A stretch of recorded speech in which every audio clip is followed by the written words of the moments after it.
Oke, Assalamualaikum warahmatullahi wabarakatuh.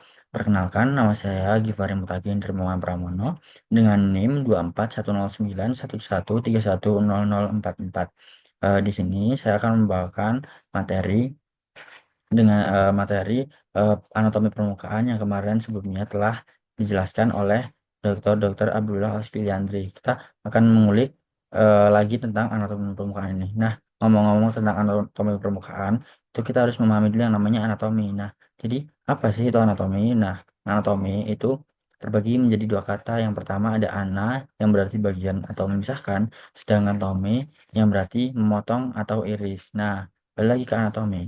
Anatomi itu merupakan ilmu yang mempelajari struktur tubuh manusia dengan menguraikan struktur tubuh menjadi bagian yang lebih kecil sampai dengan bagian yang paling kecil.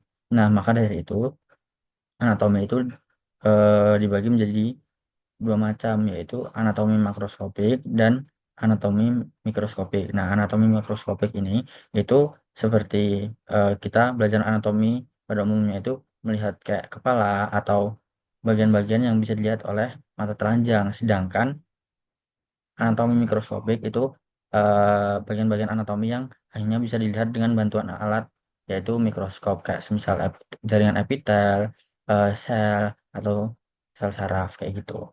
Nah, balik lagi tadi ke anatomi permukaan. Nah, anatomi permukaan itu eh, atau anatomi superficial ya, itu adalah ilmu yang mempelajari struktur tubuh yang dapat dilihat atau diraba secara langsung gitu. Karena sesuai namanya anatomi permukaan itu berada pada permukaan tubuh manusia. Nah, ini tuh sangat penting karena nantinya dalam menjalankan prosedur medis atau kita juga bisa menetapkan memetakan gitu lokasi-lokasi dari organ-organ dalam tanpa melakukan pembedahan. Jadi akan sangat bakal membantu banget gitu kalau misalnya kita bisa memetakan bagian-bagian tubuh tanpa melakukan pembedahan. Nah, lanjut. Yang pertama adalah posisi anatomi. Nah, posisi anatomi yang pertama bisa kita lihat dari gambar ini, yaitu kepala, terus tangan atau telapak tangan serta kaki itu menghadap ke depan. Nah, setelah bisa kita lihat di sini, yang telapak tangan menghadap ke depan ini, poleks atau jempol kita, ibu jari, itu menjauhi bidang medial atau bidang tengah tubuh. Nah, ini tampak depan, tampak belakang, dan tampak samping. Kayak gitu. Bisa dilihat juga dari gambar ini juga bagian posisi anatomi itu seperti ini ya. Seperti ini. Nah, selanjutnya ada bidang-bidang anatomi. Nah, bidang-bidang anatomi itu terbagi menjadi beberapa, yaitu bidang sagital. Nah, bidang sagital ini itu membagi manusia, membagi tubuh kita menjadi bagian yang kiri dan bagian yang kanan. Terus, selanjutnya ada bidang transversal. Nah, bidang transversal ini membagi tubuh manusia menjadi bagian atas sama bagian bawah. Sedangkan bidang bidang frontal itu membagi tubuh menjadi bagian depan sama bagian belakang. Nah, fungsinya apa sih? Kalau misalnya kita mempelajari anatomi, itu kita bakalan nanti ada eh, dari bidang frontal misalnya. Nah, dari bidang frontal misalnya, itu kita melihat anatomi itu diiris kayak gini. Jadi kita bisa melihat bagian depan itu seperti apa, bagian belakang itu seperti apa, dan kita bisa memetakan suatu organ dari sini. Kayak misalnya eh, bidang sagital ya. Bidang sagital itu lambung ada di mana, terus hati ada di mana, itu tuh bisa kita petakan dari sini. Terus misalkan eh, bidang transversal itu bagian-bagian eh, kepala, misalnya ada di kepala, kayak misalnya otak atau mata itu ada di bagian mana, dan juga bagian misalnya di torak ini ada bagian paru-paru itu ada di mananya, hati, terus lambung itu ada di mananya, jantung itu bisa kita bagi dari bidang-bidang ini gitu. Itu fungsinya. Selanjutnya ada terminologi anatomi. Nah, anatomi tubuh manusia itu dibagi jadi yang pertamanya ada kepala, caput, terus kolum atau leher, torak atau bagian dada, terus abdomen, itu perut, dan pelvis. Ini adalah gambaran umumnya aja di sini. dibagi menjadi beberapa. Nah, ini nanti ada kayak permacam perbagiannya lagi seperti ini lengan itu dibagi menjadi brachium, terus antebraki sama manus atau telapak tangan. Itu. Lanjut. Nah, kita memasuki bagian jadi di tulang itu dibagi menjadi dua. Ada aksial sama apendikular. Nah, aksial itu bisa dikatakan eh, tulang inti tubuh gitu. Nah, kalau misalnya kita nggak punya tulang aksial ini, otomatis kita nggak bakal bisa survive. Nah, sedangkan tulang apendikular itu tuh tulang tulang tambahan. eh Walaupun tulang tambahan itu berguna banget bagi manusia. Karena kalau misalnya nggak ada tulang ini, kinerja hidup manusia tuh nggak akan maksimal gitu. Kayak semisal nih, misalkan bagian bagian tangan putus, nggak ada gitu. Dari sini sampai sini tuh putus. Kita masih tetap hidup, tapi mungkin kita nggak bakal bisa menjalankan aktivitas kita dengan normal. Seperti kayak misalnya bagian sini, femur sampai telapak kaki sini. Nah, ini tuh misalnya eh, apa namanya tidak ada gitu, tuh kita mungkin bisa hidup, tapi kita nggak mungkin bisa jalan dengan baik, nggak bisa mungkin berlari dengan baik gitu, dan itu bakalan mengurangi kinerja atau efektivitas kita. Nah, sedangkan yang bagian aksial ini, yang bagian kuning bisa dilihat di sini, itu tuh bagian yang sangat penting bagi kita. Kayak misalnya kita nggak ada tengkorak, otomatis kita nggak bakal bisa hidup gitu. Nah, terus kita nggak bakalan, misalnya nggak ada eh, tulang belakang atau vertebrata, ini kita nggak bakal bisa hidup juga karena bagian vertebrata di sini menempel banyak banget saraf-saraf penting bagi tubuh kita yang mengedarkan seluruh tubuh.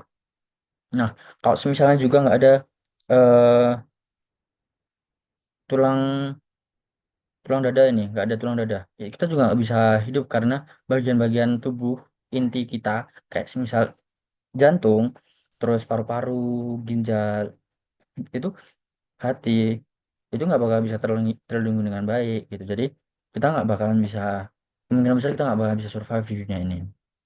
Nah, ini bagian skeleton tadi, kayaknya ada axial skeleton, bisa dibaca di sini.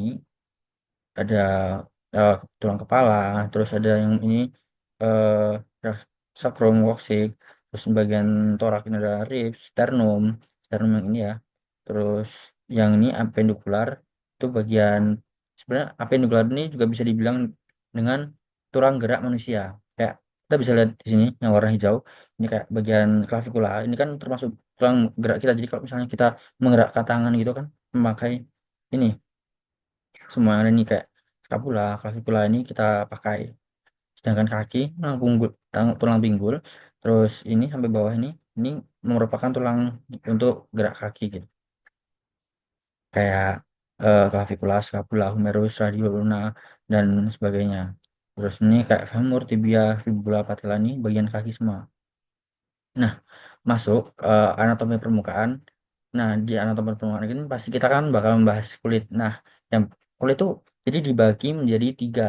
Yang pertama ada epidermis, dermis, sama hipodermis. Nah, epidermis itu bagian paling luar, terus dermis bagian tengah, sama hipodermis itu bagian terdalam dari kulit itu sendiri. Nah, epidermis itu berfungsi untuk melindungi kulit-kulit bawahnya. Jadi, epidermis ini berfungsi untuk eh, melindungi bagian-bagian lunak yang bawahnya nih kayak ada lapisan keratin, kelenjar sebasea atau kelenjar keringat kayak gitu. Itu ada di sini. Oh, kelenjar sebasea ada di sini di bagian bagian dermis. Jadi bagian dermis ini bagian bagian intinya gitu dari kulit. Di sini ada kelenjar keringat, ada otot-otot di sini otot polos, terus juga ini ada nih kelenjar keringat lagi, terus ada limfosit, ada saraf-saraf itu di bagian dermis semua. Sedangkan yang bagian hipodermis itu tuh bagian penyimpanan lemak. Ini bisa dilihat warnanya kuning, itu itu adalah sel-sel lemak ya. Jadi di sini di bagian bawah kulit itu tersimpan lemak-lemak yang dari makanan-makanan yang telah kita makan. Terus juga di bagian dari epidermis ini juga nanti ada batang rambut. Nah, rambut ini fungsinya untuk melindungi kulit juga. Jadi, kulit ini dilindungi oleh batang rambut sama lapisan berkeratin ini. Gitu. Nanti kita bakal bahas lagi tentang rambut lebih dalam. Nah, ini masuk bagian kepalanya. Jadi, balik lagi tadi ada rambut kan di kepala. Nah, rambut tuh sebenarnya juga bukan hanya di kepala juga. Rambut tuh ada di hidung, ada di mata, alis ini, terus ada di sini, alis, terus ada kelopak mata, terus ada rambut di kemaluan. Itu tuh memiliki fungsi yang berbeda-beda. Nah, kayak kita bahas dulu dari atas, dari rambut bagian kepala. Nah, kalau kita lihat rambut di bagian kepala setiap manusia itu berbeda-beda. Nah, itu tuh bisa menjadi identitas seorang manusia juga. Nah, itu fungsi apa? Itu juga berfungsi sebagai penahan keringat juga. Misalnya kita lihat rambut manusia, itu lihat ini dari atas sini sampai bawah sini, itu tuh tidak rambut yang jatuh ke bawah sini karena fungsi rambut itu sebagai untuk melindungi kepala manusia dari teriknya matahari, itu juga berfungsi untuk mengalirkan keringat atau mengalirkan air yang jatuh ke kepala kita gitu. Kalau misalnya di sini ada air atau keringat, itu bakalan sebagian besar dialirkan menuju belakang sini. Kenapa nggak di depan? Karena di depan ada mulut, ada hidung, ada telinga. Nah, kok telinga ini ada mata maksudnya. Nah, ini ada mata, ada hidung, ada mulut. Itu bagian-bagian yang dilindungi oleh rambut tersebut. Jadi, rambut air-air yang jatuh ke sini itu nggak bakalan, kemungkinan besar nggak bakalan jatuh ke bagian-bagian tersebut. Nah, itu juga fungsi dari alis ini. Nah, alis kalau kita lihat itu bakalan kalau misalnya ada keringat netes dari sini, ini bagian pasti keringat bakalan netes dari sini jatuh ke hidung terus netes ke bawah. Jadi nggak bakalan kena yang namanya mata, hidung atau mulut.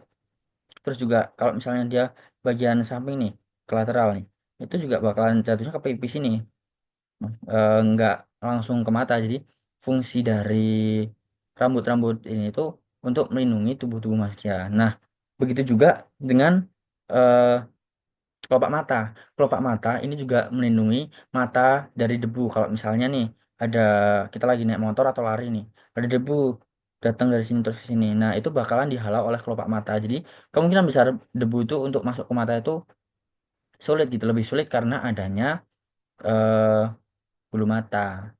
Nah, kenapa sih kok harus dilindungi dari air? Nah, air itu kita tahu turun dari sini itu pasti di sini banyak kuman ataupun banyak keringat atau ada, kan kalau misalnya kita habis lari-larian terus keringatnya asin nih, nah itu tuh juga hal yang bisa membuat mata tuh menjadi iritasi gitu. Jadi itu harus dihindarkan dari mata. Makanya itu di sini juga terdapat rambut. Terus balik lagi tadi yang rambut kemaluan. Nah, di situ itu sebagai eh, berfungsi sebagai pelindung bagi kemaluan, seperti misalnya untuk eh, menjaga suhu kemaluan dan lain sebagainya. Nah, balik lagi di sini juga selanjutnya ada hidung nih, ada hidung. Nah, kalau kita lihat hidung, struktur hidung itu bentar. Nah, ini hidung, itu hidung seperti segitiga. Nah, kenapa sih kok misal Tuhan tuh menciptakan hidung menjadi bagian menjadi tulang seperti segitiga ini, dan juga kalau misal kita lihat di sini, ini ada kartilago atau tulang rawan. Kenapa sih nggak tulang tulang kayak yang tulang di kepala gitu? Itu ada fungsinya tersendiri. Kayak misalnya di air tuh, air kalau misalnya dijatuhin oleh alis ke hidung, terus di sini kalau misalnya hidungnya itu nggak segitiga, otomatis dia turun ke mulut sini, seret, atau nggak turun ke hidung bagian sini. Nah, maka dari itu fungsi hidung itu bentuknya segitiga itu agar mengalirkan air yang di sini itu ke bawah sini. Sedangkan kenapa tadi kok misalnya kok hidung itu terbuat dari tulang rawan? Itu karena bisa dilihat dari tulang manusia ini, dari kepala manusia, hidung itu adalah bagian yang termasuk bagian yang menonjol gitu. Nah, maka dari itu kalau misalnya itu terbuat dari tulang asli, tulang sejati, itu bakalan sakit gitu di sini karena itu pasti bakalan terbentur. Nah, tulang rawan ini kenapa jadi tulang rawan itu karena biar meredam rasa sakit gitu. Jadi kalau misalnya ada benturan di sini itu tidak terlalu sakit, tidak sesakit kalau misalnya yang di hidung adalah tulang sejati itu. Nah, selanjutnya setelah hidung ada bagian telinga nih. Kenapa sih kok kita harus punya cuping telinga gitu? Kenapa nggak dihilangin aja gitu kan? Nah, ini tuh ada fungsinya juga. Kalau misalnya kita lihat eh, air tadi yang jatuh dari kepala, itu kalau misalnya ini nggak dicubing telinga, pasti bakalan masuk nih ke dalam telinga. Nah, kalau misalnya masuk, itu juga nggak bahas juga karena di dalam telinga itu ada bagian-bagian kayak gini. Nah, kalau misalnya ini ketutup, itu bahaya juga bagi manusia gitu. Jadi, fungsi telinga kayak gitu itu selain untuk menghalau air, nah itu tuh juga sebagai penangkap suara. Nah, kalau kita baca dari buku, itu manusia itu dapat menangkap eh, suara dari 20 Hz sampai 20.000 Hz. Nah, kalau misalnya manusia tuh nggak ada cuping, itu tuh bisa turun dari 20 sampai 30 difabel dan itu juga nggak bagus juga untuk manusia. Nah, kalau misalnya cuping itu nggak kayak gini coba, misalnya kayak kelelawar lancip gini, itu juga bakalan mengganggu eh, pendengaran manusia karena pastinya kalau misalnya telinganya lebih gede dan itu lebih banyak menangkap suara, manusia juga akan terganggu.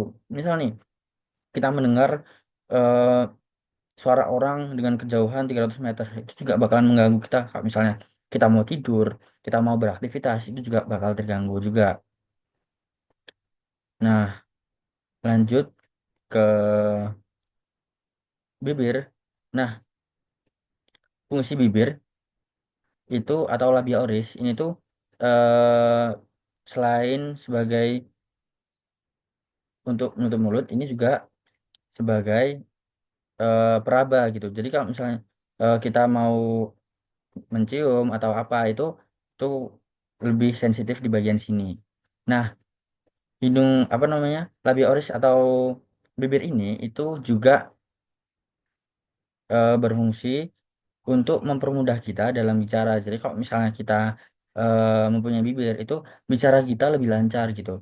Jadi kalau misalnya bayangin aja kalau misalnya orang sumbing itu mohon maaf orang sumbing itu kalau misalnya berbicara itu kurang kurang baik gitu daripada orang normal yang memiliki bibir yang baik atau yang sempurna seperti ini.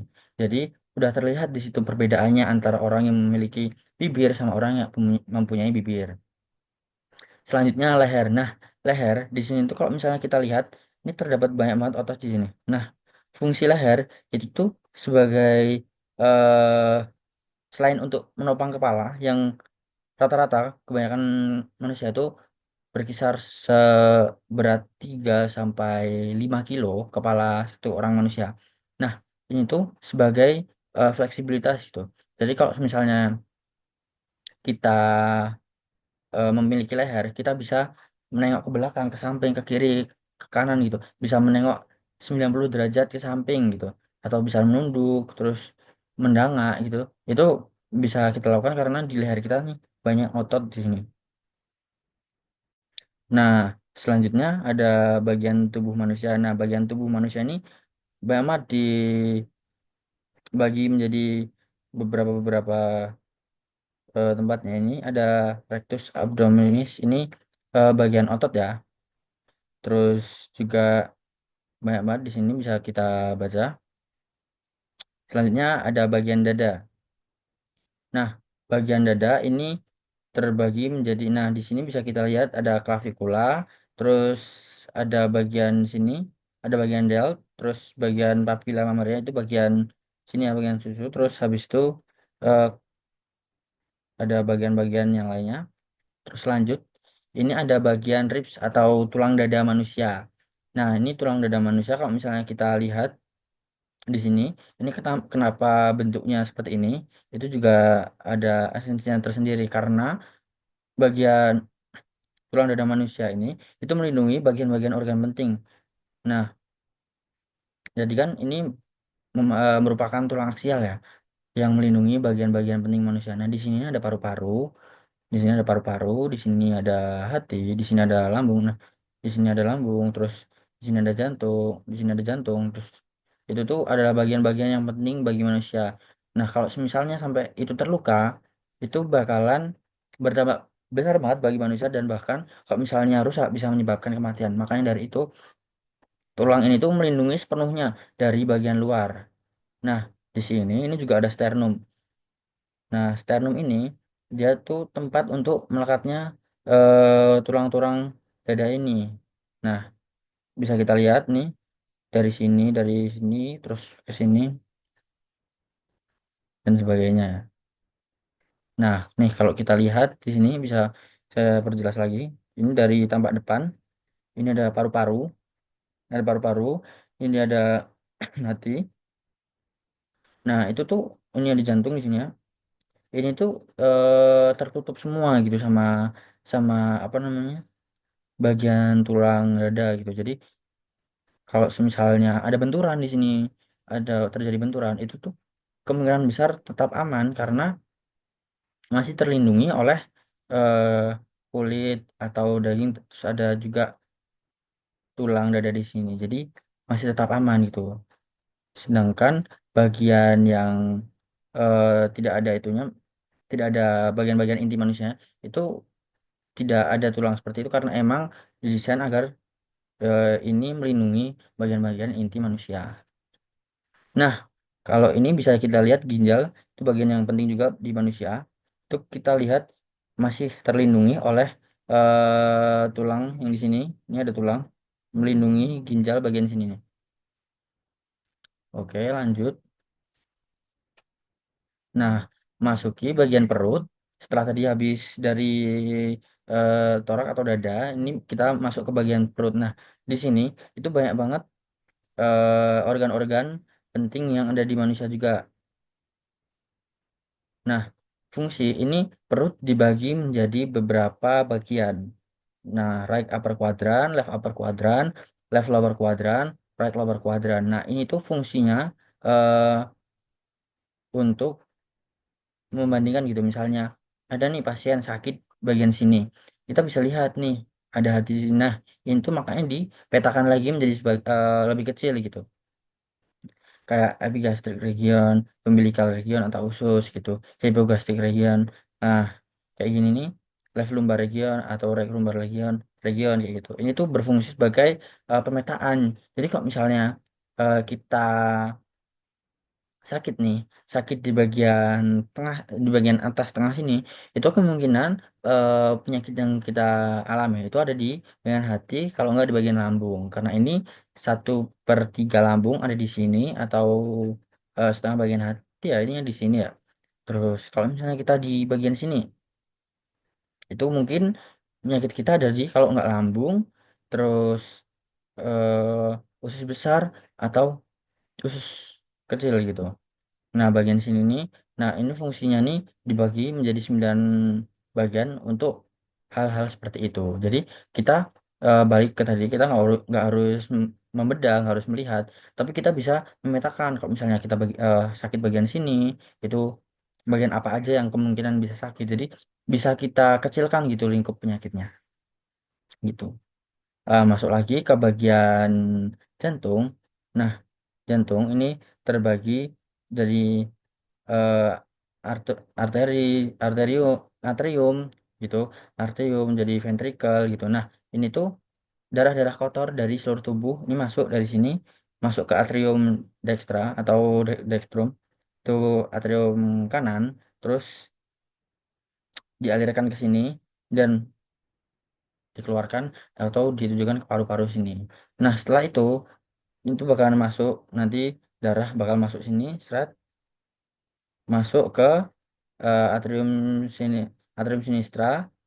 Nah, terus habis itu masuk ke ventricle sinistra dan dikeluarkan menuju seluruh tubuh. Seperti itu. Nah, ini bagian back atau bagian punggung manusia ya. Ini banyak banget di sini, ada banyak banget otot di sini, ada traps atau bagian yang leher sini, terus deltoideus bagian sini, bagian samping ya tadi udah dijelaskan juga. Ini bagian banyak banget otot-otot di sini.